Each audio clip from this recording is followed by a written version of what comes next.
Shine, I'ma shine. I'm not one for wasting time. I'ma make that shit that gon' go have you wait and stand in line. Shine, you gon' shine. Don't you go and waste your time. I know you feeling down, but I know what you got deep inside. Shine, I'ma shine. Shine, I'ma shine. Shine, you gon' shine. Shine, I'ma shine. I'm not one for wasting time. What up, what up? Welcome to Painter Game. My name's Dr. T. Yo, my name is Timo. Welcome back to another episode on this lovely Tuesday night. Episode, I'm going to take a guess. It's going to go 15. Ooh, maybe. Well, it is week 8, or it's past week 8 of football, so probably closer. Yeah, that might be that's a pretty good guess. You know? 17. 17. Ooh. Dang it. Wow. Way to go. Look at us. That's why deucers are better than us. Yeah, man. So how's everything been? Cool little weekend for yourself? Yeah, we went, what did we do? We had my better half's birthday was this weekend, or it was actually yesterday. It was Monday. So, yeah. Libra. Or did he already go into this? I have no idea. You're not good at the astrology. No. Not a good. She mentioned it because our puppy is also the same thing, but I just don't. Cut off of like right after Libra and Scorpio. Because I know a lot of Libras. My sister's a Libra as well. Is that it? I don't think it's Libra. I feel like that Scorpio then. might be Scorpio. Yeah, I think it's Scorpio now, but not I'm not yeah, that's not my forte. Do you know what you are in Chinese astrology at least? I want to say I'm the rooster. Rooster. Oh, I it's cool, think actually. you're the rooster. 93. Nice. I get along with roosters. Yeah. I'm a snake. Jesus Christ. It's Yeah, okay. yeah. I am a Cunning. Slytherin in Harry Potter though, so Okay, you cool. know. See? There you go. We're basically the same thing. There you go. Makes No sense. doubt. But yeah, so we went to this really, it was pricey. We went to this Thai place called Farmhouse Thai Kitchen, I think it is. Sounds nice. Really good. It was bomb, but I'm not just going there on a regular Thursday night, if you know what I mean. Yeah, no, for sure. But yeah, Did you guys have like some nice cocktails and stuff like that, or just kind of went more all on the cuisine side? we just did both. I invited Okay, cool. a bunch of our friends there, so there was about 8 of us over there. So nice. we had a little family kind of get together, I guess, going on. For sure. But yeah, it was really good. Food's really good. The cocktails were good. I had it was called a penicillin. You know what It sounds familiar, but I think the one I know is like in a bar type of penicillin. Yeah, cocktail. this is it's So, it's basically the one that they had was like scotch, like 2 parts scotch, 1 part like honey syrup or honey simple syrup or something, and then fun. 1 part like lemon juice. Ooh, that's kind of cool. That's a nice one. and Like a little then- smoky, like And then I think it's topped with like a smoky bourbon. I think that's a fancy, like the proper way to make it. But it was called penicillin, and it was like blended. Oh, So it was really good. I enjoyed it. It was That's really good. fast, They had like actually. a I'll try that. they had like That's a something I like. dehydrated orange that was like blood orange or something. okay. That was kind of cool. But Nice. yeah, that Cool, was nice, good. nice It's little good Thai cocktail there. food. So that was our Saturday. Do you Sunday have is like a favorite Thai dish? I only tried just Thai love Thai pad Thai. I love pad Thai so Yeah, much. that's one thing I tried before at my first time at a Thai restaurant. I haven't gone to too many. Yeah, spicy Thai noodles are pretty like a solid choice to go to, but like Thai spice is a different kind of spice. Yeah, I like that. I'm like where it's like I'm kind of sweating a little bit. Yeah, it'll make you, but it tastes good. It's like a good sweat. You're like, man, I don't really regret this, but I like may regret it. Like some spice, you're like, I regret this immediately. No, Thai spice, you're at least like double checking whether you regret it fully or not. But yeah, it was good. We did that. We repotted some greenery, some plants. We Hey. propagated a monstera. We repotted Harry Pothos is a queen marble pothos that I have at work that we brought back so that we can get it into a little bigger pot because it was losing it. It was over rooting, I guess. Got it. So yeah. So I know plants now. That's a thing apparently. That's pretty cool. Different type of plants, all this other stuff. How many plants you guys got? She has 2 FLF, so fiddly figs that are like really fickle. Like if you move them like to a different corner of the room, they'll like be mad at you for like a week. And they like start not doing well. It's the dumbest thing. I don't know why these are they're very popular, but they're always like at the entrance of like Cool. restaurants and stuff. Anyway, we got 2 of those. Those are like a handful to deal with. We have a rubber plant. We have a monstera. We have 1, 2, 3 pothos plants. Maybe 4. I want to say 4. We have a nerve plant, which is mine. It's like red. So it's called a nerve plant because it looks like a regular leaf. And you know how leaves have like the line down the middle and they have the lines going out? Yeah, for sure. So that's normally like the same color. On nerve plants, it's actually red. Oh. And it's called a nerve plant because it looks like veins and stuff going out. So I have that plant. That's mine. That's cool. That's mine. It's a painter game. Yeah. Plant. I'm in. I want when I started to get a plant, I wanted plants that were like colorful. I don't want just green. Yeah. Which is fine. Like they can be green, but I don't want green. Like I'm not going to be into that. That's not my thing. Cool. I never knew there was a plant like that. Yeah, so nerve plants. We also have a recent addition of what's called a prayer plant, which is kind of like a nerve plant. They have like big fanny leaves and they have red kind of around them. They're called calatheas. And they actually get real sad. So at the nighttime, they actually like droop down. And then during the day, they like perk up. So that's like, it's like praying at night. That's why they're called prayer plants. That's pretty cool. So we got one of those now. And then I feel like we have one more. So was that 9? Yeah, 9 plants or something? Became a thing. It was a COVID thing. It was a quarantine thing. It gave you something to take care of it. My brother got really into bonsai trees at one point. Oh, cool. Yeah, so it gave you something to do. It gave you something. It's like people started making a bunch of bread. Oh. Remember that in COVID? That was the thing that at least like a lot of people that I knew or heard of were like, oh yeah, I'm gonna start making my own sourdough, and because it takes a process, or they started brewing their own beer, like anything that takes a while for them to do. Sure, beer for sure. So people start making their own beers. Yeah, exactly. I'm gonna be in the house forever. Might as well do this thing. Yeah, that's cool. Cool it was just one of the things you just take care of it, and it keeps you going throughout the day. It gives you something to do during the day. You get to check on these things at night. Yeah. And anyways, That's so cool. A lot of cool plants there. yeah, I'm trying to learn a lot more about. Switch that one, the other one. Oh dang it! That's why I wasn't staying. Oh damn it! Wrong way. All right. That's cool. That's nice. Oh, actually, did you feel the earthquake today? I did not. My patients told us about it. Oh. I've lived next to a train track for 90% of my life.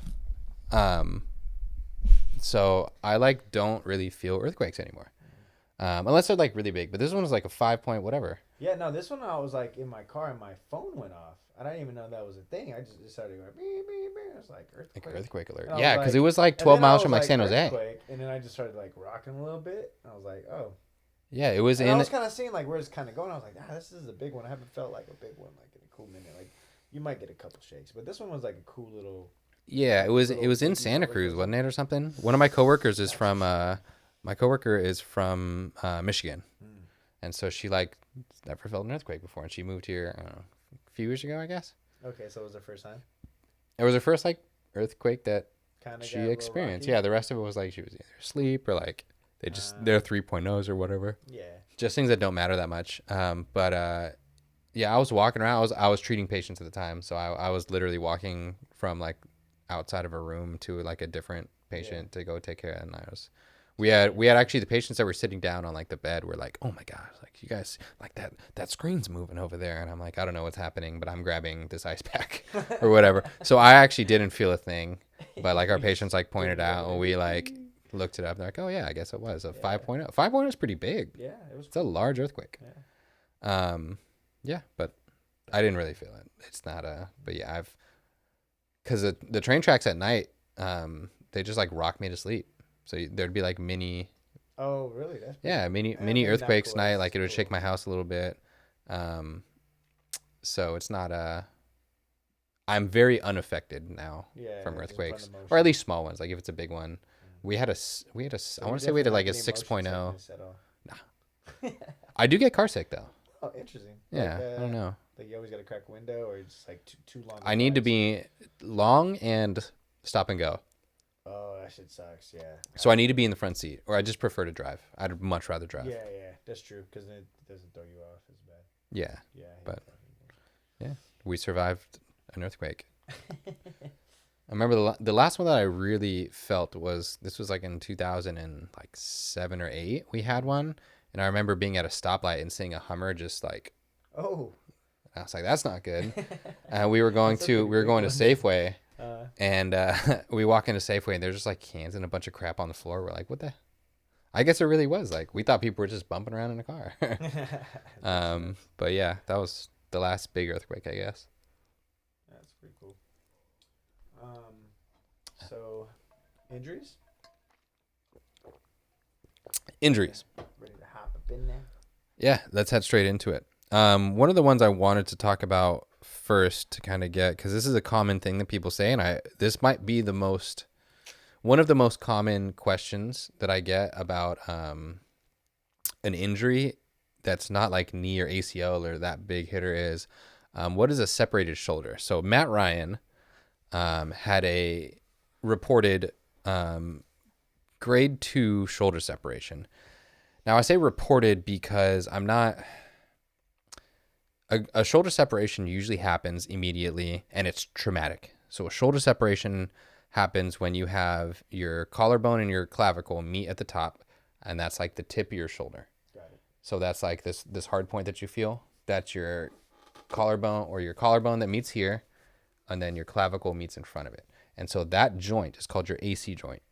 So your end of your shoulder blade is called your acromion. That's the outside. And it meets up with your collarbone. So your acromioclavicular, your AC joint.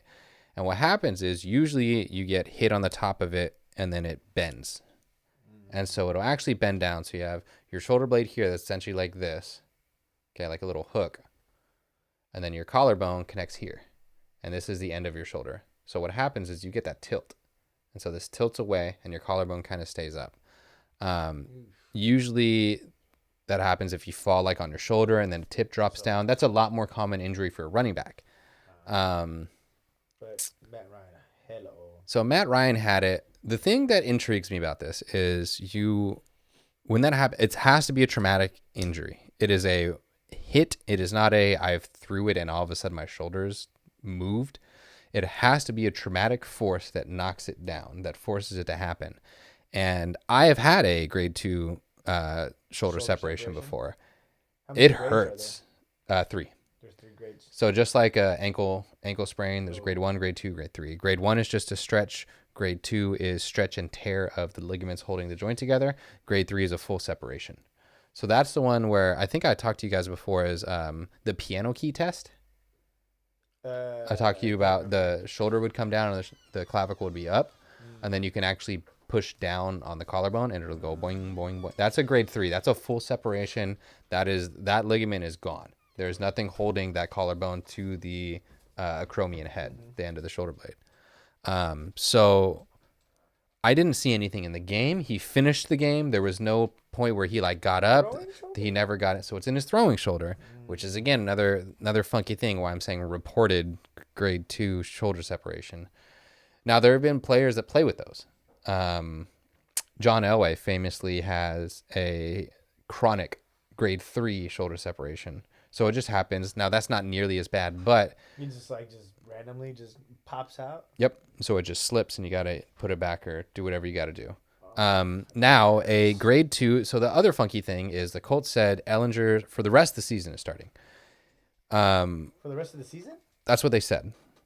And that Matt Ryan's done for the season. A grade 2 shoulder separation from an NFL player should take 4 to 6 weeks, more than likely 4, without any injections. So you could probably play with it with an injection. So there have been, I'm trying to think of the other, there was a case. Did they pay Matt Ryan a lot of money? I don't think so. I think he got like a normal, Like just, veteran like salary. maybe 10, maybe, which is still a lot by means, but not a lot to a quarterback at this point. Yeah. Oh my gosh. Cough, cough, Russell Westbrook. Oof. But yeah, so that's his injury. I know he just sucks. Yeah, he just sucks. Injuries, his pride got hurt. But Matt Ryan, grade 2 separation. They're just calling him done for the year. Whatever.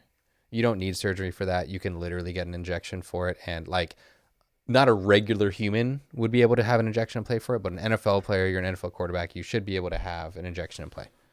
That's the thing. So he's kind of, I think they're hiding behind, I think he's just playing poorly. Like he's one of the worst quarterbacks right now. That's on a winning team.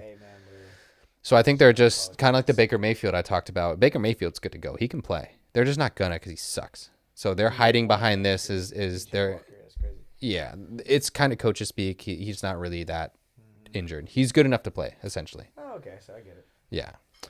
So that's So the story with him. And it's not saying you completely lost your job, but you lost your job. Yeah, they're just kind of give him the old veterans like, nah, he's just hurt. So that's up with him. Sam Ellinger's playing. He's gonna be next up. He might actually be kind of fun. He's kind of like a poor man's Johnny Manziel. Or Zach Wilson, I guess you can just say now, because he's more predictable. But like, yeah, he's a little mobile. He's got a kind of a live arm at times, but he's not like super good pocket guy. But he might be a little bit fun in today's day and age. The next one we have. Just R.I.P. to Brees Hall's knee. Oh yeah, R.I.P. ACL gone. Sorry, it was actually his left one. All the slow mos that they showed you were of his right one, and he actually all the slow mos he already had that ACL torn going into it that they had of it, so it was on his left one. But the next one we have J.C. Jackson. Now J.C. Jackson, not super fantasy related, but maybe you are if you have the Chargers defense. But now the Chargers, any receiver going up against them, they used to have him and Asante Samuel going back to back pretty good. He's done for the year. No shot he comes back. Earlier I talked about on the channel about how an air cast 99% of the time is for broken bones. This is the very rare case where it's not. So what happened is he had a dislocated kneecap. So your kneecap can literally just go sideways and not be in the right spot. Now, why they air cast it is because it needs to be straight, because when you bend your knee, your kneecap starts to move. Got it. And so it moves down and kind of slides into this groove. Now, depending on how bad the subluxation or the dislocation is, if it goes all the way to the inside, so like your kneecap could literally just be on the inside of your knee. Once it's dislocated. Yeah, it's there. And if it was that bad to where they had to do that, then when you bend it, it has a higher chance to kind of slip. Same thing if it goes all the way to the outside. You have ligaments in your knee called your MPFL and your LPFL, your medial patellofemoral ligament and your lateral patellofemoral ligament, one on the inside and outside. And those help keep your patella in that straight line. If one of them or both of them, for that point, are torn for any reason, they're not going to keep it in that kind of train track that goes up and down the knee. And so if you bend it too much, it'll go off to the side. So that's why they had to air cast it, just in case. They don't want that thing to sublux again and get out the way. There's a lot of damage that can happen underneath the kneecap to that, where as your knee dislocates, it hits bones on the way out. And so it causes what's called chondral fissuring, which is basically cracks in the cartilage underneath. So you can have chondral fissuring, which is another thing you want to heal. So it's not something that you want. So anyways, that's the rare case where they're going to use an air cast, not for a broken bone, just to keep everything straight. I'd make that all in line. So J.C. Jackson, guaranteed done for the year. Is no shot he comes back. So you can't play after dislocated. No. Absolutely not. Probably surgery. And they just put it back in place, kind of just realign everything. Or? So it's already back in place. Usually they reduce it on the field to put it back into place. If they can't, they usually get it in the ER and do it there. So they'll put you under anesthesia and kind of shove it back in. Because what happens if you mess up, same thing with a dislocated shoulder or anything, if you mess up once, your body seizes up. And so it's like having a spasm. So like having a back spasm, where it's just like once you cramp up, you're not going to like, all right, let's try this again. Like it's there, it's done, you're cramped. Chilling. Same thing happens is if a shoulder's a little bit easier to explain, but if I have my shoulder out of socket and you pull it and it doesn't come back in, you're just going to do this and you're going to kind of just be stuck like yeah, your reflex is going to be to pull away. No matter how much you try to relax, you're not going to be able to. That's when they go and do that. So they'll reduce it in. A lot of times you need surgery to repair one or both of the ligaments that are injured on the outside. And that'll be a long process. Any extreme ligamentous surgery is going to be 6 to 9 monther. So he's done for sure for the year. Another injury bite for the Chargers. Yeah, I think Mike Williams went down with something, but I'm not entirely sure. I know I didn't bring that up pre-show, but I know Mike Williams went down with an ankle injury. Didn't look too good, but they're not letting any information out on it. So I think he's gonna be a couple week to week guy. He's gonna be about 3 to 4 weeker, probably at least. Look like a gnarly little ankle sprain. So we'll see what more information comes out about that. But as of now, it didn't look good. I would suspect 3, 4, maybe even 6 weeks, but I don't. Usually ankles aren't 6 weeks. Usually 4 weeks, and you just brick that bitch up. Yeah. So you tape it up, let it go. Next one we have, Sarah, pay attention. Amon-Ra St. Brown, for her fantasy team. So he got pulled out with a quote unquote concussion. This is where the new protocol comes in, where he went off the field, he went into the blue tent, and he passed all protocol, but the spotter upstairs saw him get up slow and thought it looked a little ataxic or discoordinated. That means automatic pull out. You're done for the game. You got to pass protocol. Now he's passed every single test they've given him. So usually, you can't even say usually because this hasn't happened before. This is a new protocol with it. But we saw last week, Kenny Pickett actually went out with a concussion and was all of a sudden full practice by Thursday, Friday, Saturday. Yeah. So he was fine to go. Arrows pointed out for him he should be good to go. He could probably use the rest days for his ankle anyways, but I think he's going to be perfectly good to go. No issues with him. His concussion, quote unquote. I don't even think they're going to classify it as a concussion. If he has an actual concussion in a game, I don't think they're going to say it's a second one. I think they would just say he was pulled out, never diagnosed concussion, but suspected. Yeah, it kind of costed Sarah the producer bowl. First ever producer bowl. Oof. It was, I think he only had one catch. I think that was his only catch. That was his only catch in the game, was that one catch. Yeah. So good news on Amon-Ra. Let him get a break. Next one is DK Metcalf. DK Metcalf's is a little interesting because Pete Carroll is not notorious, but he's known for not getting injury words right, from what people say. So he said it was a patellar tendon injury. It didn't look like it. From the video, the way he kind of gave out, the way he was limping out after it, the way he was favoring it, did not seem like it was a patellar tendon injury. It seemed more of a downgraded version of what J.C. Jackson had. So I'm kind of suspecting more of a 6 to 8 weeks. up to I would say more 4 to 8. I wouldn't really know. If he had a patellar subluxation is a mini dislocation where it goes out, but it goes right back in. Much less damage, much less time out, much less stretching that actually happens. So depending on what happens, that's non-surgical for subluxation. You're just going to have to get treatment and get it all good. He might, like I said, 4 to 8, not really sure how bad it is. We'll see when they let more information out, or if the actual injury comes out. Patellar tendon injury could mean a million things. It's not a patellar tendon rupture because he wouldn't have been walking. So the only other immediate injury, there's no real traumatic injury other than a rupture or a tendon tear, and it didn't look like that. So I think that's a little issue to it. Or he could have said patellar tendon injury being one of the ones I referred to earlier, one of the MPFLs or LPFLs, the medial or lateral patellofemoral ligament, which is when that kneecap dislocates, you could stretch or injure one of them. So that's what I'm kind of thinking it's more of, not the actual straight patellar tendon that everyone thinks about, that you use like in runner's knee and stuff. I think it's different. We'll get more information on that later, but as of now, it's 4 to 8 weeks. I wouldn't shelf him yet, but like, yeah, hopefully he's back in 4. Hopefully it's not that big of a deal. Let's go to, after that, we have Micah Boone.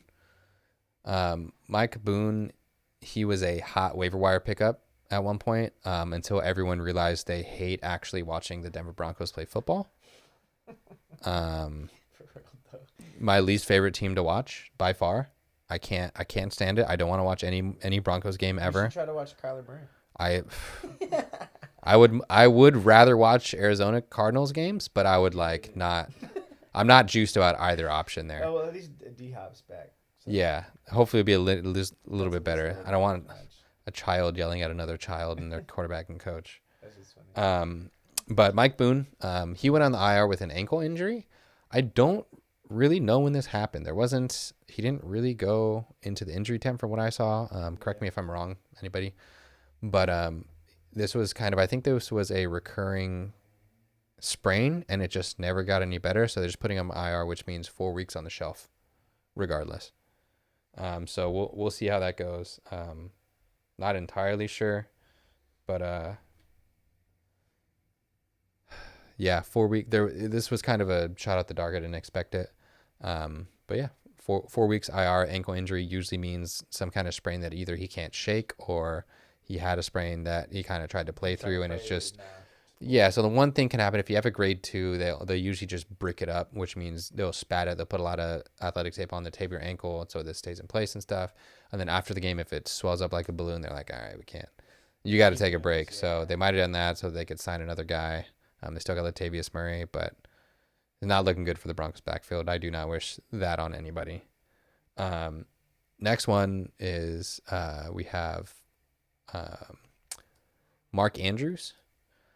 So Mark Andrews has kind of had, I feel like he's very commonly on the injury report. He's always probable or questionable, which is kind of frustrating, but he always plays, which is promising. Yeah, he's always got some. He's banged up. Yeah, who doesn't really just roll into every week probable. Yeah, exactly. Good news, bad news with this. We'll start with the bad news first. Bad news is obviously you don't like to see knee injuries on tight end. Good news is he missed 2 practices last week and still practiced, or I still played the game. Yeah. So I suspect he's going to miss 2 or 3. He's probably going to suit up on more of a decoy kind of thing going. No, I mean he played well. Correct me if I'm wrong. I think he got. No, he didn't. Oh, he didn't play well. Never mind. 0.2 points actually. Okay.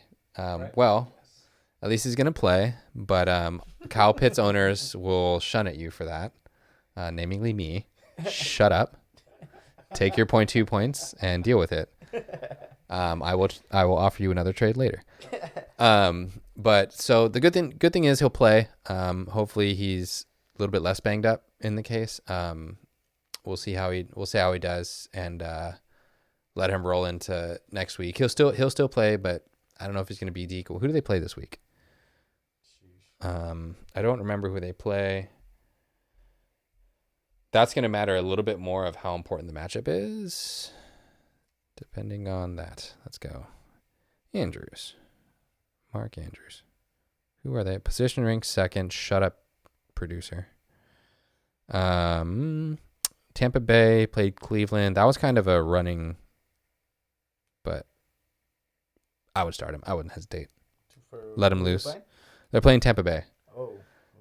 Have a good running game. Have a good line. The only problem is Tampa Bay has very, very athletic linebackers. That's kind of what they were built upon. Really stout line or really, really fast linebackers. The one thing you can hope with that is that they're going to be hyper aggressive because Tampa Bay sucks now for whatever reason. I don't really know what happened, but I'm okay with it because Tom Brady can go suck a fat one. But I don't know what that game's going to look like, but you got to start him. I don't think there's any second tight end that you would have that you'd start over him at this point. Just the pure risk. If you have Andrews, you probably don't even have a backup tight end. Yeah, probably don't have a backup. Or if you do, it's probably a waiver wire guy that you're just like, I wouldn't start Albert O. I wouldn't start Conklin. I wouldn't start Cole Kmet. Freiermuth, I guess if you got him, I might start over him. But that would be like I'd really have to have some big nuts for that one. Okay. But I would start him. High risk, high reward. He's good. Next one, we have David Njoku. Speaking of waiver wire tight ends, he was solid for a bit. And now he is... I think he's week to week with what did I say? An ankle. Week to week with an ankle injury. He's going to be monitored. He's going to be game time decision every time. He's going to be. You just never know. Yeah, just like depending on the grade. Yeah, depends on how his recovery is. So the funky thing with ankles and sprains is swelling. So you can't always predict nor know how much swelling it is. That's why you hear a lot of these day-to-day things. Usually day-to-days are either dealing with knee sprains that have swelling or ankle-like sprains. Rarely will you see day-to-day, not rarely, but it's less common to see a day-to-day with like a muscular injury. They're usually going to be probable, questionable, or like 50%, 30%, whatever, of what's going to happen with that. Either they play and they ramp up or they don't play. If you have a lot of swelling in the knee or the ankle, you're just not going to play because you want that swing to go down. So that's why you see a lot of day-to-days with it. So it legitimately is day-to-day. Could he play this week? Yeah, but I would have a contingency plan set up for that because not even, I'd say it's more 30-70. He won't play or he will play to won't play. I'd say about he's got 30% shot of playing this weekend. So I would have a backup plan, but like there's hope for him. Browns their passing game has been weirdly, well, I guess just Cooper, but he's at least a target in that offense. Him and Cooper are the only two targets. So they've been doing pretty good. Yeah, Donovan Peoples-Jones has been okay, but you really want Njoku out there. But so that's going to be a kind of day-to-day. Not entirely sure about what's going on there. But yeah, did I miss it? Hit some questions if I missed anybody on your team. But yeah, that wraps it up for the Week 8 injury report. Dun-dun-dun-dun-dun. All right. Salute. Hopefully you guys get better. Yeah, don't stop sucking. Seriously, though, I'm going to send you about 3 more trades, including Kyle Pitts and Michael Pittman for Mark Andrews, and I'll keep sending it till the day I die. Kyle Pitts in multiple leagues too? I wanted him. I didn't, and I was kind of mad I didn't, but now I'm like very happy I don't. For both? Our league is the only league I have him in now. I didn't have him in any of the other ones, but in fantasy basketball. Just quick sidebar. Basketball did okay. I went fun team, so I didn't go like analytics smart. I kind of King Bungalow. I kind of did. So I went. I had a later pick, and I went with players. I'm like, I just want to watch. I want to enjoy watching your game. I wanted to go Therese Halliburton with my first pick. Someone picked him right before me, Really? and so instead I went because I had What team is he on? He's on the Pacers now. Pacers. But he's really fun to watch. I had the flip. So I had 12-13. And who was the other one I wanted? There's someone else fun that I wanted. I don't remember who it is. But I kind of didn't want to watch. I kind of wanted LaMelo Ball just because he's like a fun player to have. But I also don't want to watch the Charlotte Hornets. Yeah, that sounds terrible for me. So I didn't go with LaMelo. I went with Anthony Edwards, who I just love watching. He's just fun. Way more fun to watch. Yeah, I think he was ranked like 18th or 19th or something. I took him at like 12. I didn't care. I just wanted, exactly. I wanted fun. And then Dame Lillard was the other one, who like no CJ McCollum. You know he's getting everything. The Blazers should be at least a little bit fun. Them and Anthony Simons should be a fun team. So I went fun team, and then on the back end I went a bunch of fun rookies. I took the number 3 pick and the number 5 pick. I got both of them. Jabari Smith Jr., who's having a good start. He's at Houston. Okay. And then Jaden Ivey, who's on Detroit. They're both doing well. I got both of them. Are they guards? Jabari Smith Jr. is a power forward center, and then Jaden Ivey is a point guard. Oh. A 1-2. But yeah, Pretty cool. I went fun team. I like a fun team. One of my favorite non-important players that no one really cares about except me because I've had him in fantasy and he's like just a solid guy. Is Jared Vanderbilt. Jared Vanderbilt? He was in the Rudy Gobert trade. Oh, really? Yeah, and I absolutely love him. His stat lines are super weird. Like he'd get 4 points on like 1 of 2 shooting and 2 of 2 free throws, but he'll get like 15 rebounds, 6 assists, 4 steals, and 2 blocks. You have an interesting team now. Yeah. Jazz do. The Jazz are fun. They should be tanking, but they're like in games or winning, like in overtime. What's going on? One of my really good friends from like grad school is a Jazz fan. He was like, I don't know what the hell we're doing. Why are we in these games? They beat the Timberwolves, which was, you know what? Like, yeah, go for it. You go beat them. But they just made the Rudy Gobert trade, and so all these players that they traded because they wanted to get rid of them have like this like chip on their shoulder. Yeah, like Vanderbilt was in the trade. Malik Beasley, I think, was in the trade. So there's a bunch of these players that were in that trade that didn't, that kind of had a chip on their shoulder. Like, this team just traded me away for one guy. Screw you guys. We're going to beat this guy. So that was kind of fun. But yeah, my fantasy basketball teams, it's just fun. I like it. Evan Mobley's fun. He's the Cavaliers big man. He's actually pretty cool. He's fun. He's actually got a little, like, he started building heat on him too. So Drew Holiday is a very fun player. I love watching Drew play. So all of the guys on my team, I like watching play, except maybe a couple of them. Capella's a little iffy. He's a little Depending what kind of. But there's a couple. Most of my team I like watching. That's fun. But yeah, Nice. we have some. Oh, You got yeah, some. yeah. You got some stuff stewing up tonight, don't you? Yeah, so it was pretty funny. Because we're, just I won't put too many details out, but basically, what ended up happening was I overheard a conversation from someone, and they're talking, fitness and health and wellness and a little bit of nutrition, and they ended up saying that cardio burns muscle, and I literally did the oh. And it was just interesting because this person that was talking about it they should know their stuff. They should know their stuff. But obviously, a lot of bad information out there. There's a lot of things that people are trying to do. Sometimes you gotta lie to sell. Yeah. So yeah, it was an interesting thing. So, but it was funny because when I kind of brought it up, I was actually going through the chapter of learning sources, and scientific data for nutrition, Right. and kind of where to get it. So it kind of just tied in hand of just kind of where I am in the chapter, or in my studies. But yeah, so the first thing that we were going to bring up was the filtered information and unfiltered information. Bam. Talk me through what's going on here. All right. So top arrow accurate, the down arrow inaccurate. Oh, you can't do anything. Somehow we're gonna learn how to do that. And then yeah, actually let me pull it up on my phone so it's a lot easier to kind of read. So I don't twist my head. And then left to right arrows are gonna be unfiltered and filtered information. So things that you kind of read online. Depending on what you're reading online, if you're kind of reading like Facebook, BuzzFeed. Personal blogs, social media. I actually kind of found it interesting too that they even added like documentaries not being so,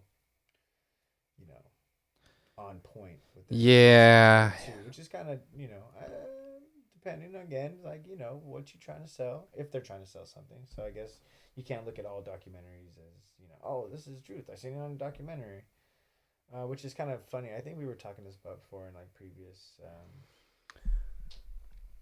episodes, just about how like people can just like watch one clip of YouTube and all of a sudden they're like an expert. Your life's changed forever. I'm an expert now. Yeah. I know what I'm talking about because I watched this one thing. So yeah, and then for the most part, filtered information, peer-reviewed studies in science, or articles published in a reputable academic academic magazines. So that's pretty much things that we're gonna definitely, as professionals, we have to know. Make sure we're getting the filtered information and not like pushing out unfiltered information too. Yeah, something that like people who shouldn't have an opinion. Like if I put an article out there or I write something on a blog about fashion and put it out there, no one should ever listen to me. Yeah. That's not my opinion on fashion. Shouldn't matter to you, and it shouldn't matter to anyone else in this world. So therefore, there's people that don't know anything that know as much about the body as I know about fashion, but still they want to write something because they think they can know about it. And those people should not be, their opinion should not be taken for anything. And then, even for the person that's giving their information, like say they saw it in the video and they thought it was like, oh, but this person does this and they should know the truth. But again, the same thing. It's like you're just learning from the wrong person. So the wrong information is definitely going to be put out, which is like just a thing now, especially with social media. Everybody's an expert in something. Yeah.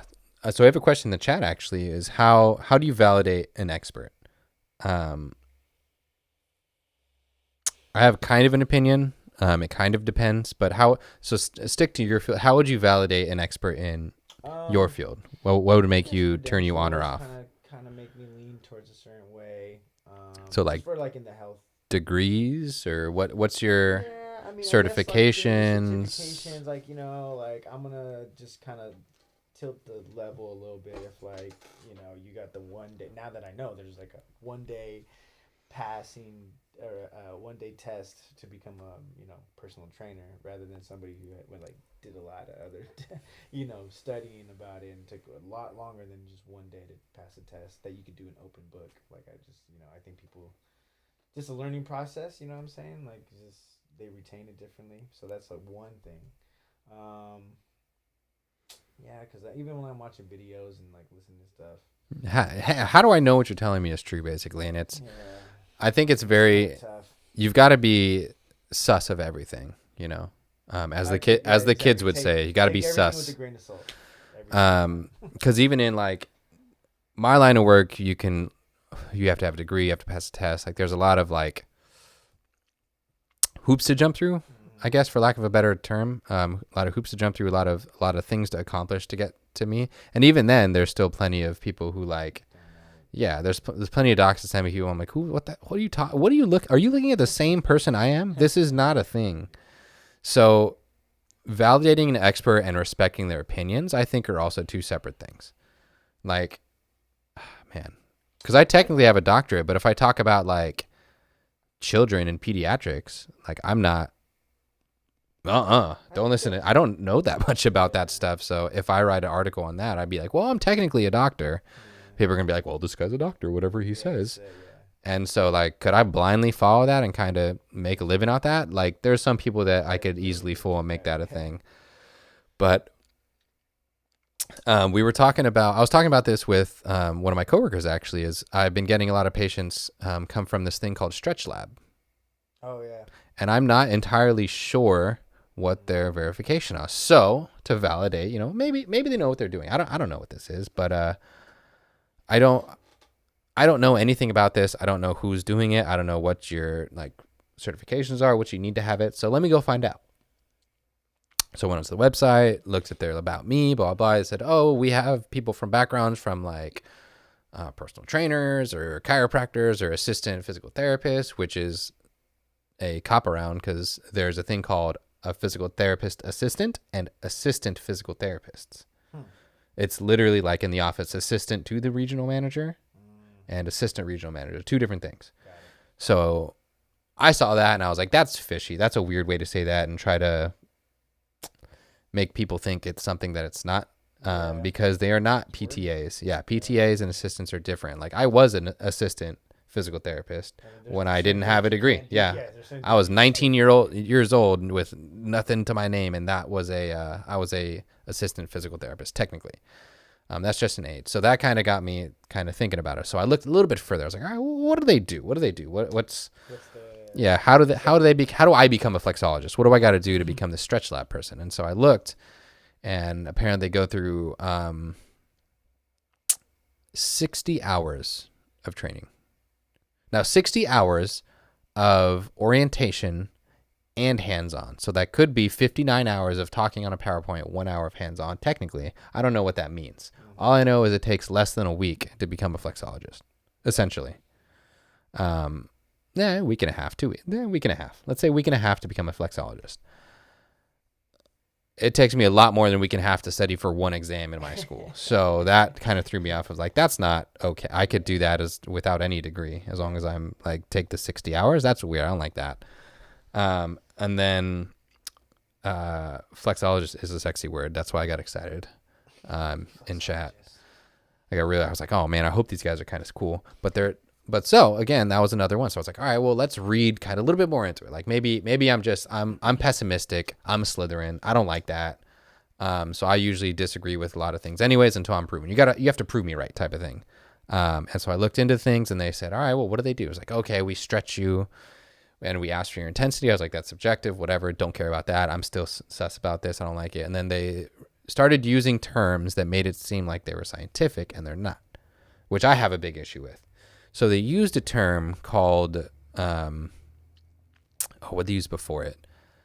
They said, crap, I can't remember the word that they used for it.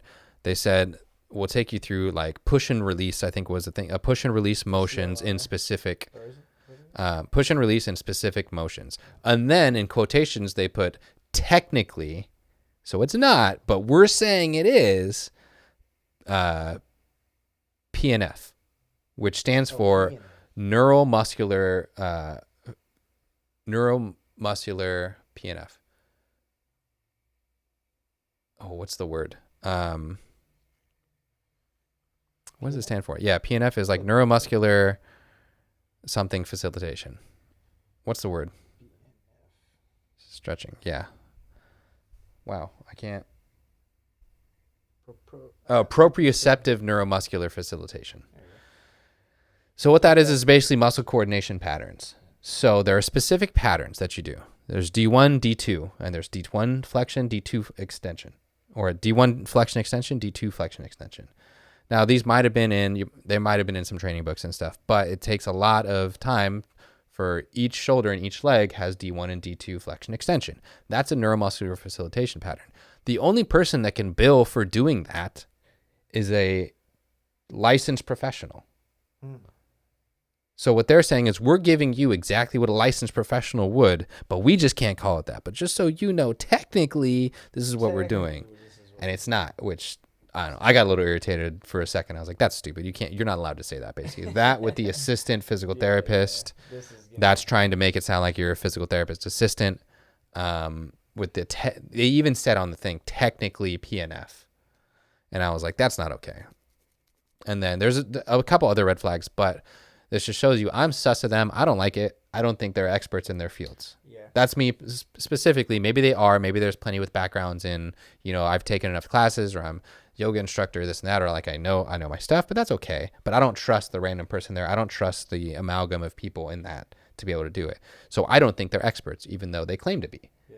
But that's just me, and I'm very skeptic. So don't take my word for it. But that's a process I went through. But I think more people should be that way, because I think if we're trying to talk about like how do you know, like you have to do the work yourself to find out if that person you're listening to is truly an expert. You know what I'm saying? Like you took the time to like really deep dive into it, and that's what most people should. Instead of just like, oh, this person just came into my feed and it sounds good and looks good and what he's doing and he looks good, so yeah, like I should do this. It goes down to you don't really know any better. Yeah. Which again is the fallacy of a lot of what we deal with is a lot of the medical field. You don't know any better, and you're not going to know any better. I could say whatever I want and just make it sound smart and anatomical, and just say a bunch of words that I know you're not going to understand unless you Google and take the time to look it up. But do we take the time to look up every single thing that you read? No. You're going to kind of take this for what it is, and that's going to be, it is what it is. You just kind of have to trust me. But anybody who's trying to make a buck can just be like, you know what, this is what it is. And so we actually have their statement, and it says they provide one-on-one custom assisted stretching sessions. They're given to our custom designed benches. Any bench is custom designed, you wieners. They'll customize your stretch to your needs and talk you through your stretches. Doesn't say anything about how they are a professional or how they know what your needs are. What's your background in this? You took 60 hours. How are you supposed to know what I actually need for it? That bothered me. And then here's a sentence that really kind of pushed me over the edge. Our flexologists employ a quote unquote push and release type of stretching. In quotations, technically proprioceptive neuromuscular facilitation stretching, or PNF. So they're not saying it is, but they're saying it's as close as possible. And so that kind of bothers me, but it is what it is. We got a paragraph from C. Sabran. Info should be taken with a grain of salt. I believe everyone should do their own research, and whatever such it may be. There's people out there who believe what they want to hear. On the other side of the spectrum, there's people who will do their own research. Exactly. That's the thing where you have to do your own research. Yeah, not for real. Do your own research. Don't get fooled. Don't get the shade pulled over you just because something sounds good and something sounds fancy. Okay. You gotta go look at yourself, and you gotta have people you trust. And that's the one key that I give to people all the time is, people ask me all the time, what do you feel about this profession? What do you feel about this profession? What do you feel about chiropractors? What do you feel about, DOs or MDs, or like, what's the difference, or what are they doing? And the thing that I say to everyone always is find someone you trust.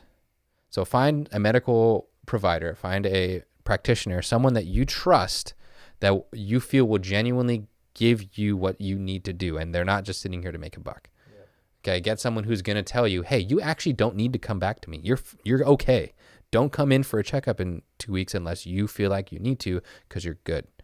Okay. Don't be like, yeah, check in every 2 weeks to make sure that you're fine. Yeah. Or for a lot of chiropractors I've heard, hey, come in, come in every 3 weeks and I'll adjust you and make sure you're good. I don't want you to come in every 3. I don't want to have to see you ever again. I want you to be good. It's kind of like when you try to get your car fixed and you go to the car salesman and they're like, exactly. oh, and they upsell you. Yeah, but this got broken thing. And then you get it fixed and then they kind of don't fix it. So you come back in a month like, hey, this happened now. Exactly. So same thing. Just like you don't want a car salesman. Often. Yeah, exactly. You don't want a car salesman that's going to upsell you and make you do a bunch of stuff. You don't want a doctor that's going to do the same thing for you. Your body is your car. It's the same exact thing. Yeah, exactly. You go to a car salesman, or not a car salesman, but you go to a mechanic because you're like, hey, I don't know how to do this. You need to do this. I don't know how to fix this car, or I don't have the tools for it. I know you need to, or you have it. Same thing with, your body. If you had the tools to fix it, you wouldn't be needing to come to me. That's the whole point. And so find someone you trust, and, companies like that, I just don't trust. I don't like that. I don't see it. It bothers me that they're kind of trying to pull the wool over. Like I said, maybe there's some that are really good. There might be someone who's really into stretching and really knows their stuff and really took their own time to research it. But am I going to trust someone who they made up a name for? Not really. I don't really want to trust a flexologist. That doesn't sound like an actual scientific thing. They're trying to make it seem sciencey. They're trying to put these non-science terms and try to make it really sciencey. For bartending, there's mixologist. You're not a scientist. It's not. It's a fake term. It's not. Like, I'm not a bartender. I'm a mixologist. So stupid. Come on, bro. You're not a mixologist. You make a great Negroni. I get it, but Jesus Christ, man. I get it. You muddle. You made a mojito once. I get it. But anyways, yeah. Great comment. Cesar Brand, thanks. That was a good insight and sent us on a kind of another tangent. But moral of the story: trust your guys, trust your mechanic, trust your doc. And always be sus. Yeah. Always be sus. For sure. And just do your own homework. Do your due diligence. Especially if you're gonna do something to your body. I think that's the biggest thing too. I right. mean, like if you're your entire life is based on your body. Yeah. So if you're gonna do something to your body, just always be sus. Yeah. The other part that they have in the other chapters of the thing, because we're kind of talking about like doing the homework and doing all things. So there's 2 different. Sorry, I went off that kind of tangent, but no, it's perfect. Felt some type of way about Stretch Lab flexologists. I mean, no flexologists out here. But yeah, so primary evidence sources and then secondary evidence sources. Go ahead and switch it over. And there is a hierarchy of kind of sources. Let me pull this up from my phone so I can see it better.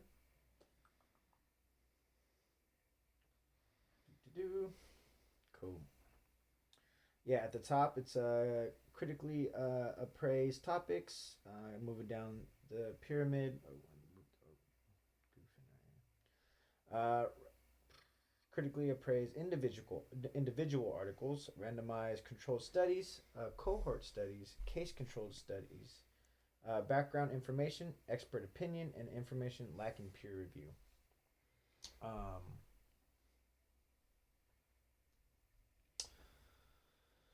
You were telling me, there's a couple of different websites to look at. Mm-hmm.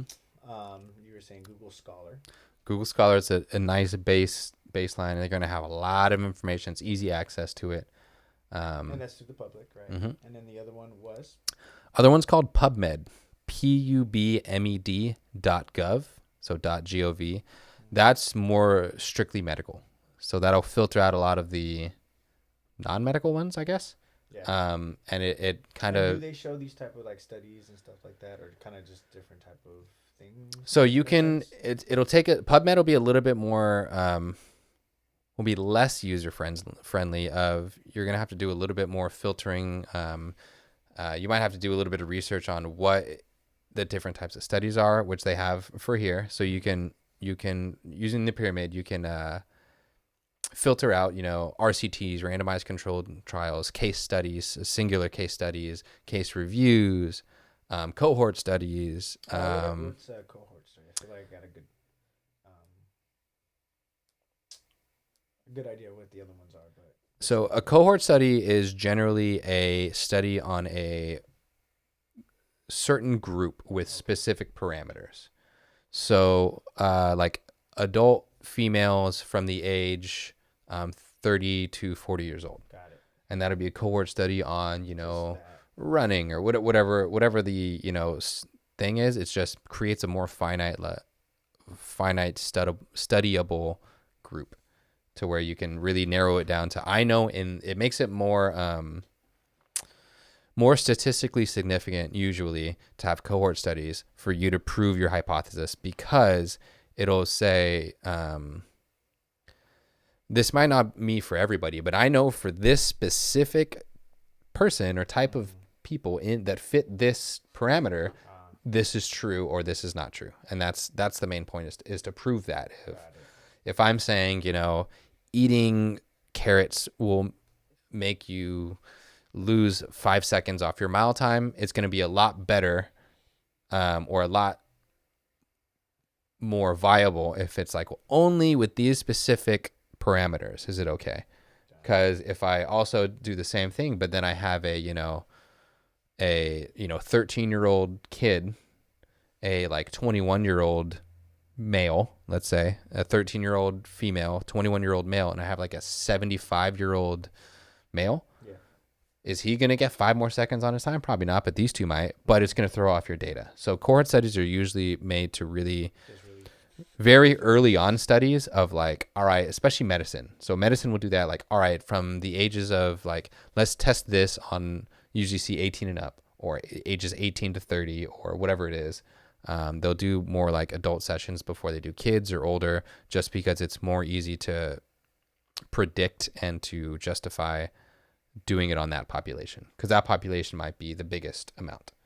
I don't really care about 75 and up. Just don't take it if you're over the age of 60 or whatever. It doesn't matter to me. So I'm going to really narrow it down to that. Okay. So that's what a cohort study is a finite group. I think, I don't know if we talked on air or off air about it, but you used to, for college, you guys had to do kind of like find evidence to support a backing of some wild.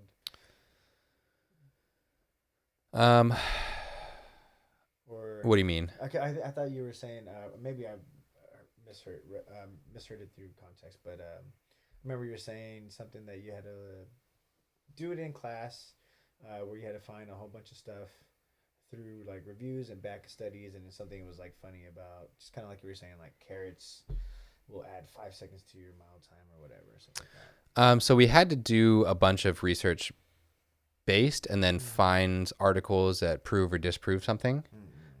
Which is another kind of like rabbit hole you can get into that's careful. You don't want to go looking for something to prove yourself right, because you will, no matter what. So you will. Maybe not no matter what, but for 90% of the time, you can find something. If you looked hard enough, you could find something to back up whatever you're trying to say. Yeah, if you try hard enough, if I really think one way about something, I'll find some sort of published article saying, you know what, M&Ms are actually good for your heart. Yeah. You can find something like that. Guess what? That chocolate is like, this is where you go even more in depth, and you got to see, guess what? That study was funded by the Hershey's company, you know, like things like that of like, they'll find a way to like make it in and be like, actually, we took out 70 people from the study of, 75, and actually only 5 people were used. So it's not really statistically significant, but we're able to publish it because we have funding from this group. So that's how you get a little bit of those. So, but that's another deeper dive of like, what are you? Yeah. I just gotta make sure, take everything with the grain of salt. Everything says. Yeah. So that's, again, so once you do the research, you can find things. Don't try to just prove yourself right. Go more broads. If I remember correctly, a meta review analysis, I think, is the broadest, because what those do, that's one of the secondary evidences is meta. Yeah, meta analysis. So RCT is what you want for a specific thing. After RCTs, you want to find a meta analysis of a bunch of the RCTs. RCT is a randomized control trial, so as random as you could possibly get. To classify it, they will have, a bunch of these different things, and I'm trying to find the best way to kind of streamline this. But RCTs, randomized control trials, have a lot of variability and a lot of, randomization in it, as the name suggests. A meta-analysis takes anywhere from like 10 to 200 RCTs and compiles the evidence and says, well, all of these trials, like 150 of these proved this right, 50 of them proved them wrong. But of those 50, 49 of them were statistically significant and had appropriate randomization and had basically make sure that they did the RCTs appropriately. Yeah. And then, there was 150 that said yes, but only 29 of them of the 150 were actually appropriate RCTs. So from that, I would say it's either null and void or more often no than yes, just from that. So they're basically taking these studies and studying the studies. And so that's how you kind of find the more broad scope of, all right, there's been 150 research papers on this. I want to find someone who's basically got paid to go through all of the research and to figure out, like, someone who's educated, someone who's smarter than you and I at this specifically, researched it, looked up the trials and said, all right, I'm an expert in this field. I think this was bull. That was dumb. That didn't count. Or I think that that's not statistically significant and it's not important. Basically, throw that out the window. I think all of these are important. These were done the right way. These were done the appropriate way. And that's how they can kind of go out. So RCT, if you're really specific on something, meta-analysis for more broad scope things. Got it. Because I'll do meta-analysis of the RCTs. I'm kind of going into just more in my profession, just kind of making sure that I have the right evidence to be like, yeah, this, if I keep doing this with my clients, they'll for sure get there. Yeah. And medical is kind of one of the only, maybe not the only field, correct me if I'm wrong, anybody else in any other fields, but medical field is one of the main fields that you can just base what you do solely off of research. We're actually having a thing for the APTA, which is the American Physical Therapy Association. They're big on what's called evidence-based practitioners now. So there's evidence-based research of which I'm doing this treatment on you because all of this research says that it's the most appropriate thing. Whether I believe it or not. Now, do we become kind of robots? Yeah, and you should treat everybody like specific to their things. Everyone's a little different, but it gives you a good baseline. Yeah, exactly. Because even now, because it's sports nutrition and kind of like every evidence-based. Different, so kind of reading that. Oh, this needs to be with this. It gives you a skeleton to start out with. Exactly, because it's gonna. Yeah, I'm literally a scientist, but just working with the human body and that person and what they do, and just as they're moving and grooving. Yeah, we have things called the Ottawa ankle rules, which is rules for if you should ever refer someone out for like an X-ray or something. And so there's certain I think there's 5 different contingencies, and you need to have 3 of the 5. And if you have 3 of the 5, it's an automatic referral. And if you don't have 3 of the 5s, you don't refer them out. So it makes our lives pretty easy. Like, well, they followed the rules, but there would be some times where there'd be 1 or 2 of them, and I may be like, I don't like this. I don't like the way this goes, so I'm going to send you out anyways. But guaranteed if you have 3 of those, I'm guaranteed to send you out. Yeah, I gotcha. You had all these things. You had the tenderness here. You had pain here, and it was this kind of pain up here. Perfect. 3 out of 5. Go make sure it's okay before you come into me. Your kid last week. Yep, he passed all the rules. Did I tell you guys he played on Friday? With this sprained PCL? No, he got an MRI. Nothing was wrong. Oh yeah. Literally nothing. No, I saw little off subject. He had an MRI, and an MRI they take in, they give you all right, it explains everything what's going on. And at the bottom of the MRI they say impressions. They usually go 1, 2, 3, 1 through whatever. Usually 1 through 4 or something, or 6 if there's a lot going on. They'll say like, all right, degeneration of the ACL. Number 2 will be like MCL tearing along this millimeter line. Number 3 would be like little chondral fissuring of the kneecap or whatever it is. He didn't even have a number. It just said no abnormalities found. The amount of red that my face got in anger from seeing that, out of this world. Out of this world. Trevor's about to go and be like Jesus Christ. from Bad News Bears. And Just start throwing bats at people. Throw Jeez. I'll give you something to cry about. Yeah. But anyways. Yeah. He passed all the rules. You sent him off. No questions asked. I don't feel bad about it. That's kind of the thing. So they have those with manipulations. They have those with like if I should crack a neck or manipulate, so I should put it back in place, whatever we want to call it, cavitation. Grade 5 joint mobilization is, I think, the technical term for it now.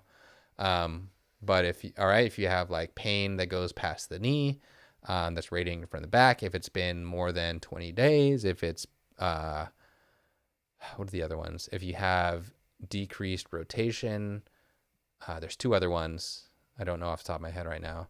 But if you have 3 of those 5 or 3 of the 4, bam, your grounds for manipulation. I can attempt a manipulation on you, and I can try to, solve your pain using a crack by trying to roll you over and crack your back, basically, for more technical terms. But same thing with the neck. So all of that is based off of evidence. So that's been years and years and years of research of people saying, hey, this is what happened. Generally, when they have these things, 90% of the time, they have a fracture, whatever it is. And so that's where it comes from. That's evidence-based practice. So I spent a lot of time researching these things.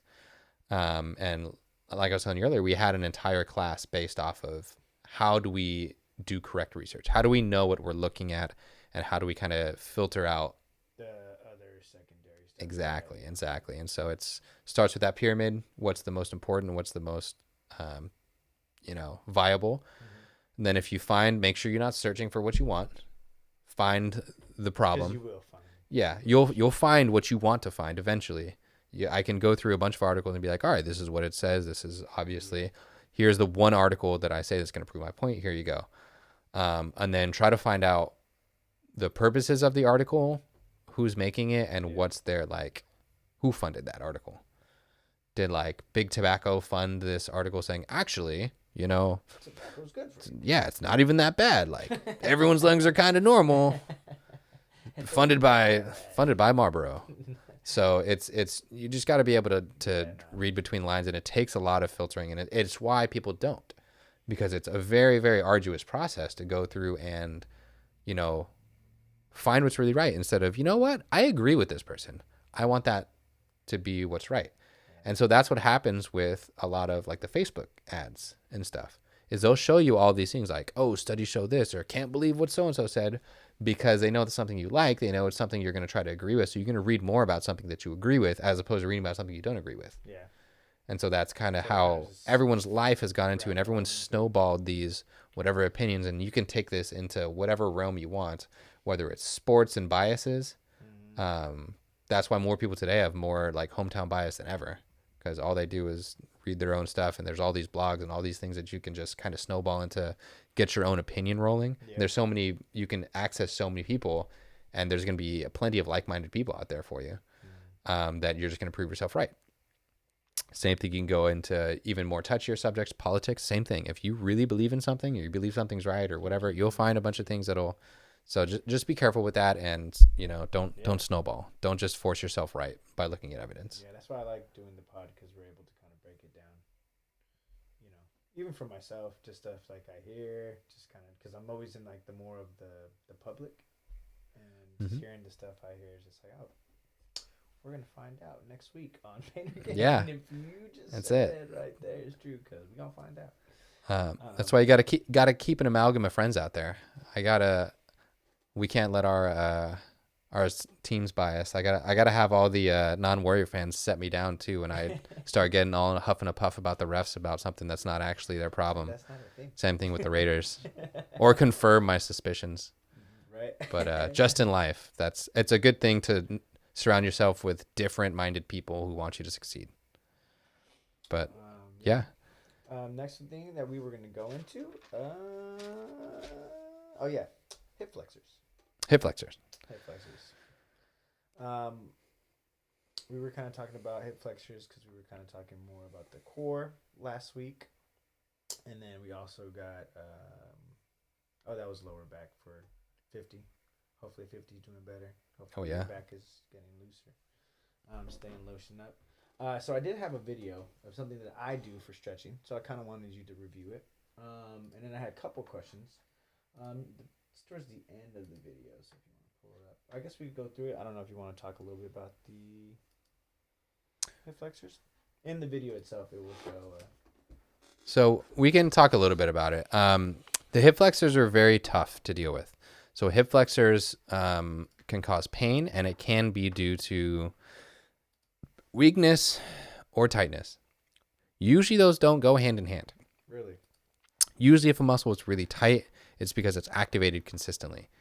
And so usually a tight muscle is more of an overtrained muscle, or it's at least not weak, but it's still like strong. It's like it's always consistently sore. Yeah, the thing with your hip flexors are it's a unique muscle in one, it's really deep, so you can't just palpate it. Like you can't just sit here and like, oh, I can massage my hamstring, or I can roll my calves, or do whatever you got to do. It's easy to stretch my calves or whatever. Very surface level. Your hip flexors are really, really, really tough to palpate, to kind of get your thumb in there.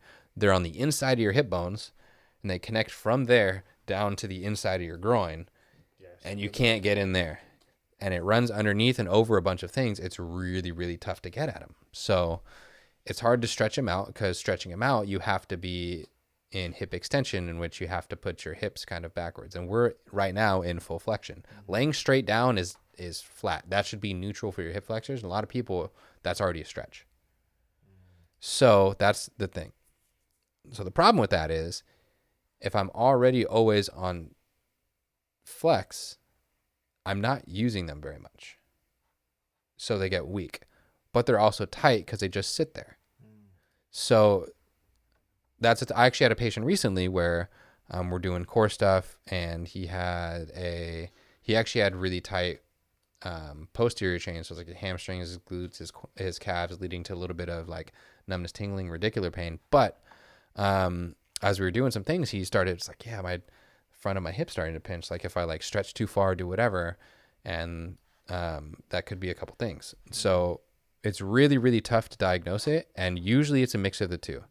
So usually you don't stretch and strengthen at the same time, because that's counterintuitive.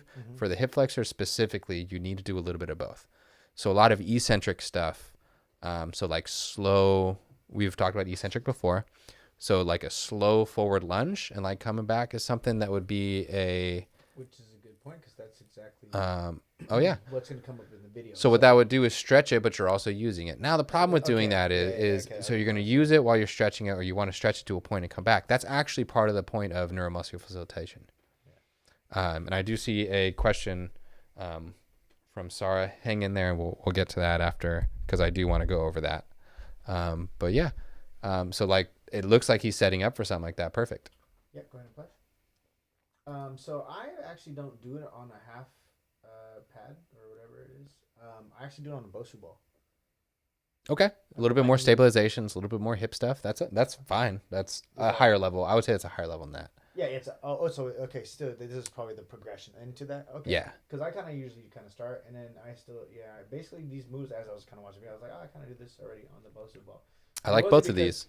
Yeah, because I never really looked into it. I just kind of did it to where like, okay, I know how to stretch my body, like what feels good for that deep part, and so I was doing this one. But this one I wanted to ask about. I never did that move. What would this be working instead? If you want to go back a little bit. So that is a good one. I'm okay with it. I like it. If we can pause it just right about there, that's fine. So your hip flexor also connects to your spine. Oh. So you have two different muscles that can combine to be your main hip flexor, your iliopsoas. So you have your ilium or your iliac. That's your iliac crest.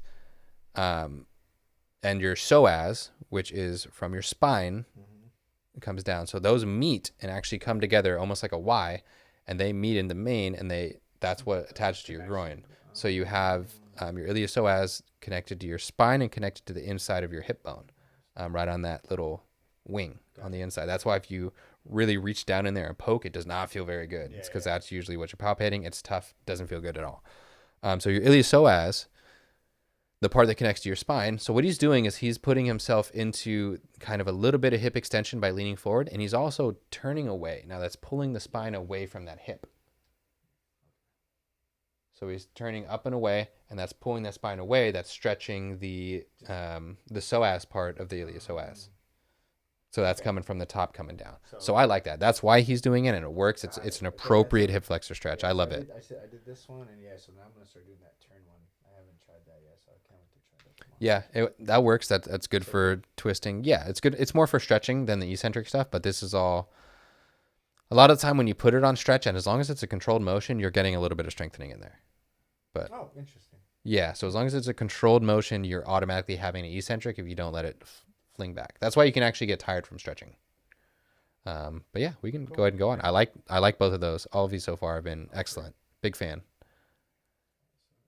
Yeah, okay, that's the twist one. Yep. Twist up and reach. Same thing. Not too far. It looks like he's going. Just kind of keeping it. Yep. Keeps it within enough of a border. So the first one he was tilting away. Same thing. Bending the spine. The other one was tilting up and away. This is where I always get worried about putting my.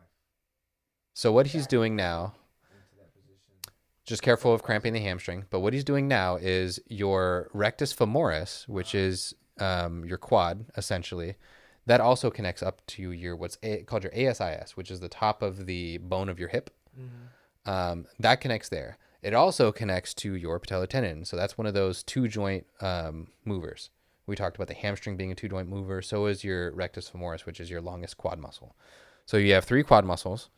Your VMO and your VLO, your vastus medialis oblique and your vastus lateralis oblique, and they both start and end on your femur, basically. Or they go to the patellar tendon, but they start on your femur. So it's just the one. It just deals with your knee. And it's mostly for straightening out. Your rectus femoris actually ends on your tibia because it attaches to the patellar tendon and goes all the way around. Okay? And that's kind of the middle streak line. That connects up to your hip bone. So it's a 2-jointer because it does hip flexion. Okay, so what he's doing is he's emphasizing, he did a lot of iliopsoas stuff. Now he's emphasizing by bending the knee, you're putting the rectus femoris on even more of a stretch. So that's why. Okay, so since I do it on Bosu ball, would I just lift my leg up from behind? Or should I get like a stabilization kind of thing where he's like on a bench or on a chair? I would put it up just for fear of cramping the hamstring, but I have like not great hamstrings, so that scares the hell out of me. I would put it up on like a bench or something because you're also got to stabilize it. So you're using a little bit of hamstring to keep it in there. I would be worried about leaving it bent for that long. Yeah. Okay, cool. Because going into the hip extension too is also going to put a little bit more stress on the hamstring. But I think that was it for it. I don't think there was any. Oh, yeah, there's a couple more of like an exercise kind of. Yeah, so that's going to be an eccentric. Control it down, control it up. Eccentric hip flexor. You're going to get tired from it. Big fan. I like all of this. I don't know who this guy is, but I like all of it. Because I was like, I do these. Like, you know what I'm saying? Like, this is like simple things like this just because, again, when we were talking about lower back pain, I just kind of started doing things. I never knew elevating it kind of did much more. It just changes the hip angle a little bit. The higher your leg is, the more hip flexion you're going to have, or the more hip extension you're going to have. Same thing, just having that leg up there, you're going to start using that rectus femoris to control it up and control it down. So it's going to be a eccentric again, coming down, coming up. I don't know if I recommend that for a beginner, but that's I'm A-okay with it. Love it. Big fan of it. Keep it going. Cool. And I think that was it. Yeah, so turned off, weak and active. That headline is very much appropriate. So you don't use them very much. Use it or lose it. As dumb as it is like actual thing. Like you're not going to build strength in something if you don't use it. So that's a good thing to look at. I actually like that a lot. Stuff for hip flexibility, and I found a lot more stuff on like yoga and like other positions. I think it was a little bit more difficult for beginner kind of stuff that I was kind of seeing how the motions and rotations, like that's kind of tough for people who might be, still working on, getting themselves into shape. Absolutely. You know what I mean? So I can't, there's for the clientele that I have, I can't necessarily put them in like, all right, let's do this type of yoga pose. You know what I'm saying? Like it's pretty tough. So I mean, my experience even with yoga, I had trouble, and I'm pretty active myself. But again, like some positions can be really tough on the body. You don't want to overhurt it too. So I did like these ones. Glad you like these ones. Yeah, big fan. Dr. T approved for sure. Yeah. Loved all of them. Would recommend them to anybody who. Anything that you might add to those that you might like, kind of your own favorite, or those are kind of the ones that you kind of like as well. I'm okay with it. I might do more of an actual lunge stretch. So he was doing a lot of rocking back and forth. I might do more of just a more iliopsoas stretch. I would recommend literally anybody who works at a desk to do. You can just do that. Yeah. Do that. Do 30 seconds of each of them, twice, 3 times a day, whatever you want to do. Yeah. I think you'll be better off. And it's funny too, because like this is what I've like kind of like, even just from my own personal experience, not even knowing of exactly like what I've been doing, but like they were asking me like, like, what should I do? How should I stretch it? I was like, well, this is what I do, and it's good to like just off of just understanding my body and just knowing what feels good and like what doesn't feel good is like I'm glad it was on par of just kind of everything that's you're supposed to do. So Yeah. it's pretty cool. Um, but yeah, that was all it from my side. Yeah, big fan of that. I don't know who that guy is, but way to go. I like whatever he puts out, I'll kind of follow. We do have a question in the chat. Yeah. I think I kind of want both of us to answer this separately. I kind of want you to go first just because you're probably more in tune with this. You might have a lot more questions coming out to you from it. We have a question in the chat from Sarah. Since I'm a novice to exercising solo, how will I know which fitness influencers are showing me gimmicky exercises and those who clearly know what they're doing? I feel like an eye test won't suffice. Do you have any advice for that? I'm slightly curious because I don't fully know how to answer this. Oof.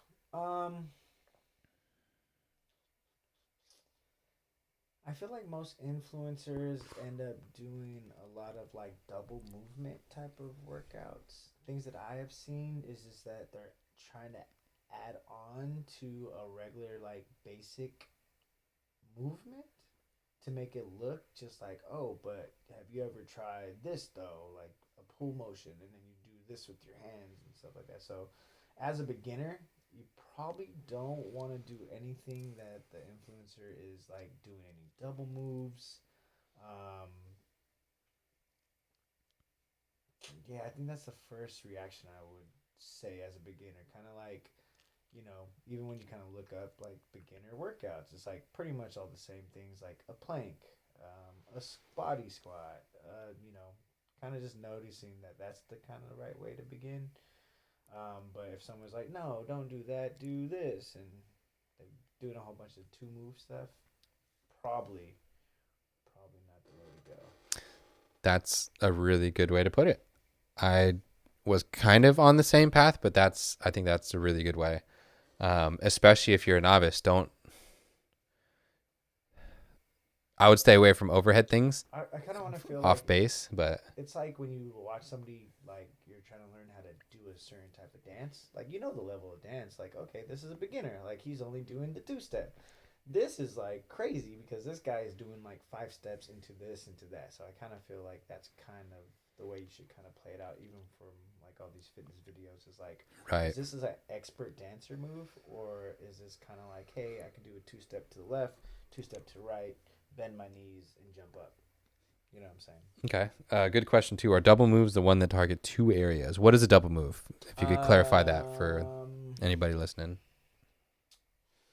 I guess so. I guess it's kind of trying to target much more than just one. Just kind of stay true to the isolation, major movements. I guess that's the only. So basically trying to do 2 exercises in one. So more than one plane of motion. Yeah, exactly. Yeah, there you go. So like a clean and jerk would be a double move. That's more advanced, or like an out and twist or something.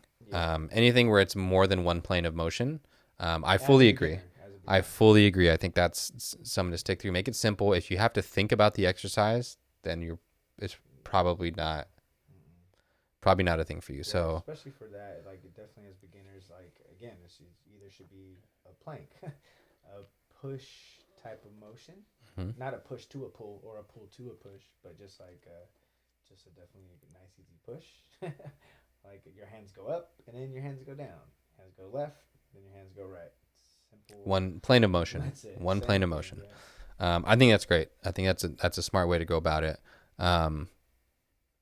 If there's more than 2 or 3 steps in a motion, you stay away from it for now. Be careful of what equipment they're using as well too. I think that's a big thing too, because sometimes they'll try too many things with like even like how we were talking about the plates, and people are kind of already standing on like, oh, I'm gonna put my ankles higher and do this because they said that it targets this a lot more. But as a beginner, what you should be doing is just kind of staying flat-footed on everything. Everything should be mostly body weight and either like very lightweight, high reps as always, just to kind of work that endurance first. Yeah, that's a good point too. I don't know if I'd I think I'd stay away from anyone who's trying to specifically target things, especially for beginner stuff. Yeah, because you're not gonna be able to target that. Yeah, it's And that's. again, like we said, it's too hard to even isolate one muscle. I think we talked about that a few weeks ago. Is it's really really hard to do that. Yeah, everything works together. I want my glutes to get big, so I'm gonna do only this thing that helps them get more lift. Like it's not really. You can try to emphasize it, but you're not gonna be able to solo it out. So, influencers who try to make it very very specific, stay away from. So if they're like, yes, if you want to get this muscle specifically bigger, do these 5x. Don't do that. Stay away from that. Kind of try to get a general baseline. I think it's a good point to don't use as many like heel lifts. Don't do like I need 3 different bands, or I need to put this on my shoulder while this is on my arm while I'm pulling it here. One thing I've been seeing lately that it's what people are doing is they're flipping over the big weights, like the 100-pounders, and then like they're standing on top of them, and then they're like trying to do like a deadlift on top of them. So that's another thing. It's like I don't know. Like, They're pointless things. like, Yeah. Yeah, it's like you're just standing on dumbbells to look cool, and it looks like I'm getting a better, deeper reach into the deadlift, and I'm getting all the way down, and my squat is here. And in 2 years, my back's gonna give out. Yeah, and I don't. Why do I all of a sudden hurt all the time? So baseline to answer the question. How do you basically? How do you know which influencers or people are really gimmicky? What do I stay away from? What should I look for in it? It's hard enough to pass the eye test. We just talked about you aren't an expert in that field in general, so it's going to be tough to have that kind of expert opinion on it. So keep it simple. KISS, keep it simple, stupid. Avoid double moves. Which is like a lift and twist. Just do the lift and then just do the twist. Don't care about both of them. And then, stay away from all the additives. You don't need to stand on something while having a band attached to your leg while doing this. Too complicated. Again, if you're an expert in it or you're like really into fitness, cool, you can start doing that. Or even if you're like at least like more experienced, you've done. Do all the cool stuff. Just do a squat before you add a band to your knees while you're doing the squat, basically. Start the basics and then build your way up. If you really like doing a type of exercise, that's when you can be like, all right, how do I do 17 different squats? Here's what I do with that. So you could figure that out, but baseline, keep it simple, and the rest will kind of follow. Yeah, sounds good. Yeah, thanks for the questions. Thanks for first time CISA brand. Oh yeah, that was great. CS brand flakes. Did we talk about cereals already on this? Yeah, I think we did talk about cereals. We had I remember back in the day we had I'll never forget one of my first in-depth conversations with James and Morris was about having like opening up a cereal bar in Town San Jose and how like lit that would be. How just amazing you could have like Cocoa Pebbles. Like they have the self-serve beer now, like just self-serve that and you like weigh it and go out and you just swipe the card and you're good. You go to Whole Foods and they have like all the beans. And it's just like at Whole Foods going the coffee beans and stuff. Like, yeah, man. Pebbles with Cocoa Puffs. Like, do you imagine like Reese's Pieces and Kicks? Fuego. Anybody will try Kicks in it now. But Oh, it's gonna be so good. I'm in. But yeah, that's our cereal. Don't you tempt me with a good time over there. Kicks and bran flakes. We gotta before Goated. And then we gotta make our own cereal, Painter Gain style. We're gonna be the new Wheaties. Timo Slam flavored. We got one more actual kind of question, and then we could wrap it up. But sorry, Dr. T, I like twisting my chair to crack my back, or sitting on the floor and crossing a leg and twisting. I'm addicted. Am I jeopardizing my back?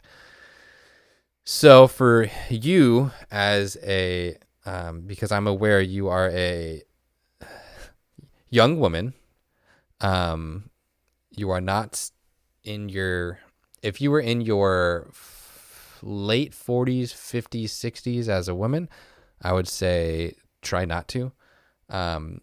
Reason is, it's not like a sexist thing. Women are more prone to developing osteoporosis, osteopenia, decreasing bone density. That's an issue. So even if I get a woman that says, hey, you check off all of these marks for me to try to do a manipulation to help solve this whatever nerve pain, If you're over the age of 55, I won't. I don't want to break a What bone. about for males? Like, where do you Bones stop? are so. Males are 65, I believe. 65 and up. I don't want to crack you. I don't want to touch you. That sounds I gotta awful start to me, telling and my don't want to dad do that. because he keeps You my can. back. So that some of them are. It's dicey on it, but if you don't have like nerve pain or something, like whatever. Okay. If it's a like consistent thing, yeah. If he comes in, my mom was. Like, oh, crack my back, crack my back. My mom turned up on me once because she was like, "Oh, like my neck," and it was when I first got home from school, and I was like, just learned all the manipulations. Like, say, my brothers, I was like, "Guys, let me crack your neck. Like, I'm in. Like, let me find the one that's okay. I'll do this." I had to practice. Like, I had to do this before I did on a patient. Yeah, exactly. And so my brother's like, "Yeah, mess me up, dude. Whatever you want." Whatever. And so I'd go in and I'd be like, "Pop, pop," and I'd be like, "Yes, sick, great, perfect crack, move on." But I can't just sit there and do it 10 times, you know? So I do it once with my brother. I'm like, all right, next one, come down. Like, let's do this. Bam, cracked it. And so I did that. And my mom was like, you know what? My neck's like, it didn't actually bother me. I was like, I'm not touching your fucking neck. That sounds terrible. I don't want to do that. She was mad at me for like a week. She was like, why wouldn't you do it? I was like, I can't. She's like, just make it feel better. Like, you don't, it's like, just because it's your brothers, you'll do it. And I was like, yes, they are in their 20s. But anyways, because you are a young woman, we'll just say vaguely in her 20s, that's okay. Just careful if you actually have symptoms for it. So there's small cavitations, and if you have to force it, stay away. If you just kind of move your legs over and twist a little bit, almost like you're stretching, and it goes, whatever. It's not that big of a deal. Technically, I should advise against anything, especially if you get any nerve pain or anything shooting down your leg for any reason. But you're not jeopardizing anything by having those cavitations. The one thing it could do is if you do actually have a diagnosed loose joint, continuous manipulation without strengthening it will just kind of make it a little bit looser. So you should work on stabilizing techniques for, depending on where the crack is, if it's in your spine, if it's in your hips, either hip stabilization or core stabilization, those training things. So what do you think is the over-under of, since we're on like episode 17, how many times have we said motion is lotion? Motion is lotion. To Sarah. 4? 5? Oh, more than that. Oh, 6, 7? I'm thinking I'm kinda saying getting over to one an the- episode. you I'm almost said in like butter, 20. it's I'm thinking like almost 20 and a half. 5 pounds in a I'm in month. like 20 and a half over under is what I would say. All right. I was just saying because I feel like I think it's just kind of like it's every episode at this point. So the other thing is, so this is a good thing. So the spine pop is what I'm looking for. I've done it since middle school. So another thing that's women specific is they have more estrogen, and they have another hormone more called elastin. So elastin is just what it sounds like. It makes things rubbery, for lack of a better term. So elastin actually makes your joints a little bit looser. And it's really, it's there for in pregnancy. So in pregnancy, you get a lot of elastin just released. So a lot of women have back pain and joint pain and things like that because during pregnancy, because of that. One, they're also carrying a human child, but also their joints get looser because of this elastin.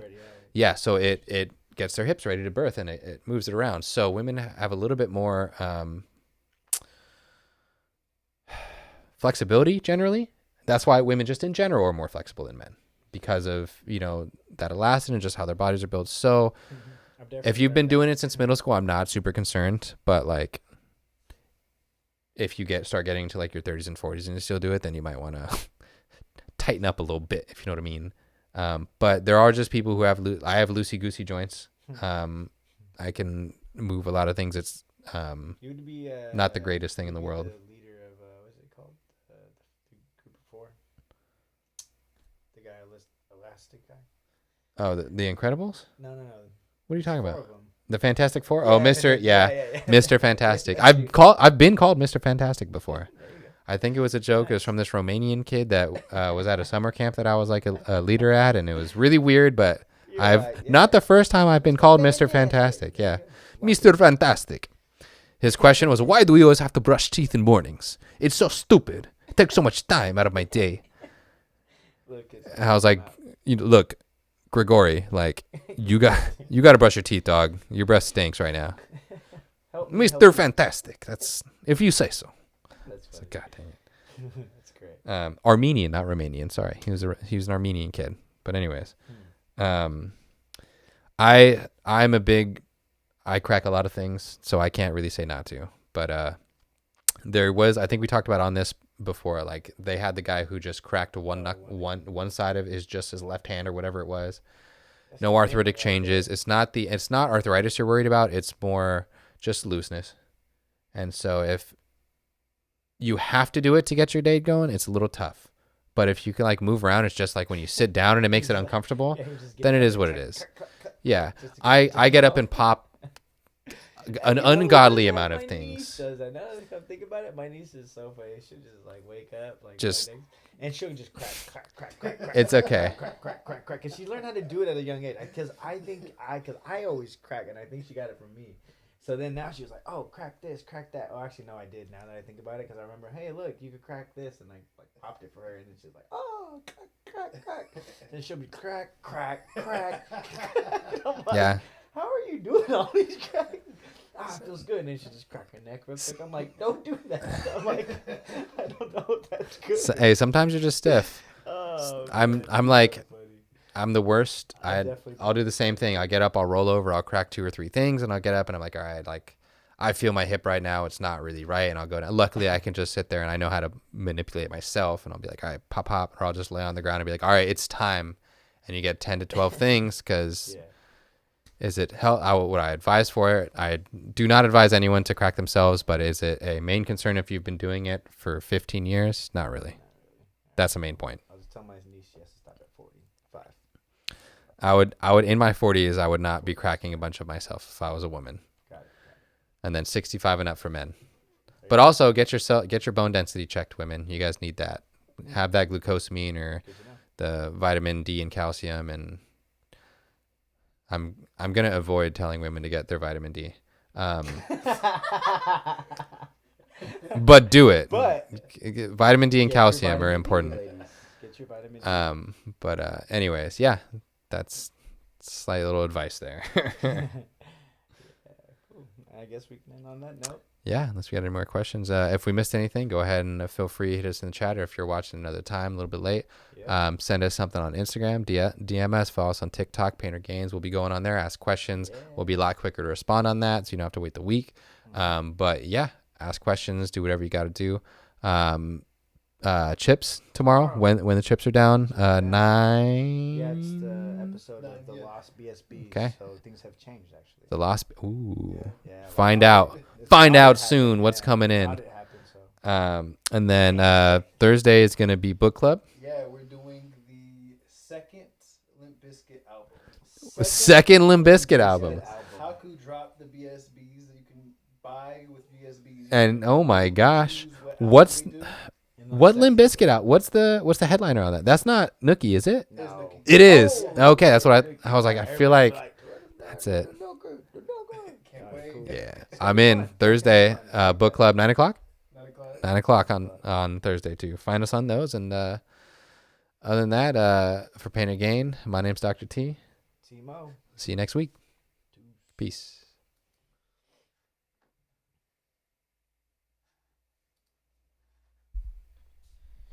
Dr. T approved. Women, get your vitamin D. Slick Fargo just came No!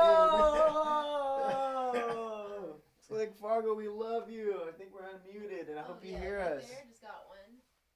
The neck one is essential to get me started. Yep. We love you, Slick Fargo.